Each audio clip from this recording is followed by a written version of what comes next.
On va enchaîner maintenant tout de suite avec une petite interview réalisée donc, avec un développeur du studio Rebellion sur le jeu Aliens vs Predator, qui est pour moi, puisque le jeu est sorti il y a quelques années, donc là c'est une nouvelle version là, sur console HD et sur PC, et il y a quelques années pour moi, et toujours aujourd'hui, c'est clairement le FPS le plus flippant de la Terre. Carrément. Ouais, carrément. C'est-à-dire en gros, lorsque je jouais chez moi et j'éteignais la lumière, je pouvais pas jouer plus de 5 minutes. Parce que sinon j'avais trop les chocottes. À cause des facehuggers. Les facehuggers, les trucs qui courent dans tous les sens comme ça, qui chopaient le visage. Les enfants d'Aliens. Non, horrible, horrible. Mais tout de suite, la petite interview.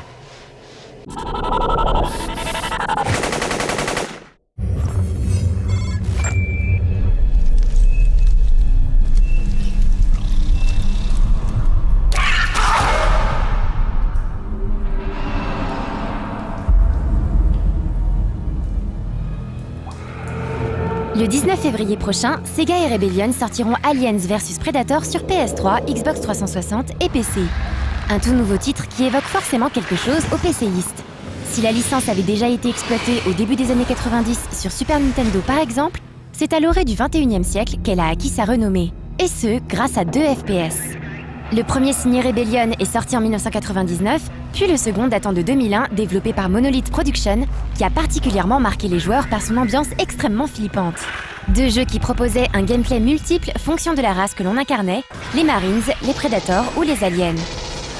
3 races d'aspects différents, 3 manières de se battre, 3 systèmes de jeu. 9 ans plus tard, c'est donc à nouveau Rebellion qui s'est mis au travail pour sortir une version HD complètement remodelée de son FPS phare.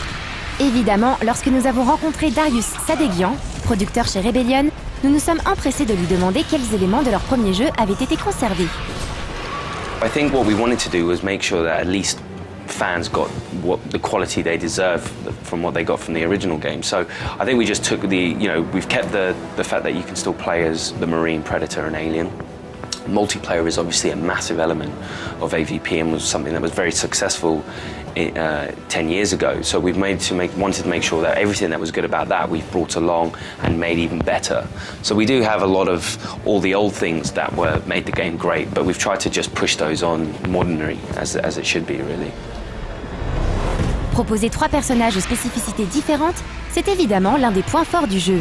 Pour autant, cela a forcément nécessité un énorme travail au niveau de l'équilibrage général afin que personne ne soit désavantagé.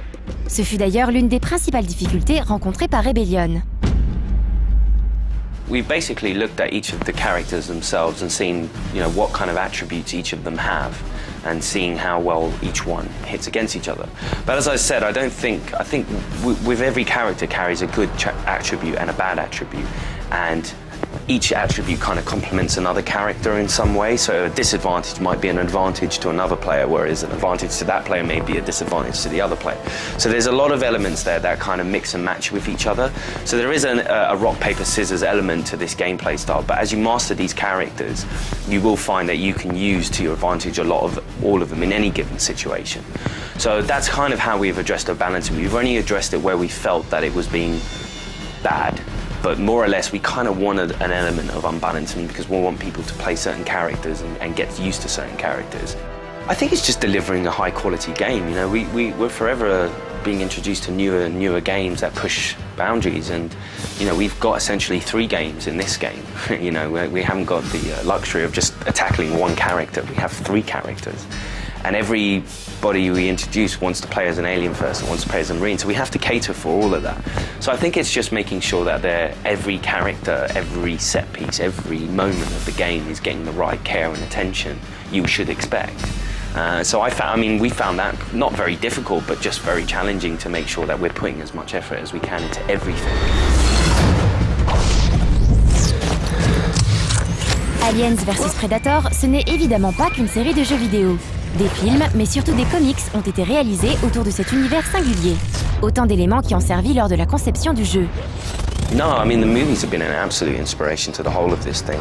When we looked at the movies and the research that we did, we felt that we wanted to make sure everything that made them very, very good was in our game, like the set pieces, the kind of story, the narrative, characters, iconic, you know, making sure that the Predator sounds and visions and all these kind of things made sense. Even the comics were inspiration to all of this. There's quite a vast amount of comics that you'd be surprised in the Alien universe. Some of them very, very good, some of them pretty bad. But, you know, we made sure to look at what areas we felt we could take from it narratively and, you know, visually as well. Aliens vs Predator est donc, on l'aura compris, un jeu aux multiples facettes. Un contenu dense qui est incontestablement la principale force du jeu, comme aime à nous le rappeler Rebellion. Well, you know, it speaks for itself. I mean, the content that we're offering is quite a large amount for a game of this caliber. You know, first of all, you get to play as a Predator, which is cool. You get to play as an alien. You get a really cool narrative story from the Marine, this kind of survivor horror element. And then we give you on top of that multiplayer, which allows you to do a 4-player co-op in survivor mode. Or if you like, do mixed species death matches where you can play a Predator against an alien. And what you're really seeing is the movie unravel itself right in front of your eyes. You're getting like, you know, some of the times when I play it and I see a Marine running away from like 4 aliens that are chasing him and stuff, it's just great to see. And then you as a Predator, you go into your vision modes and you're like, okay, I'm going to stalk these victims. So I have a lot to say about this game. I think it's, you know, I think it's one of these really cool licensed products that's done right and, you know, should be cool to play. Le titre de Sega est programmé pour le 19 février. On se retrouve donc dans une prochaine soirée 18+, pour donner notre verdict.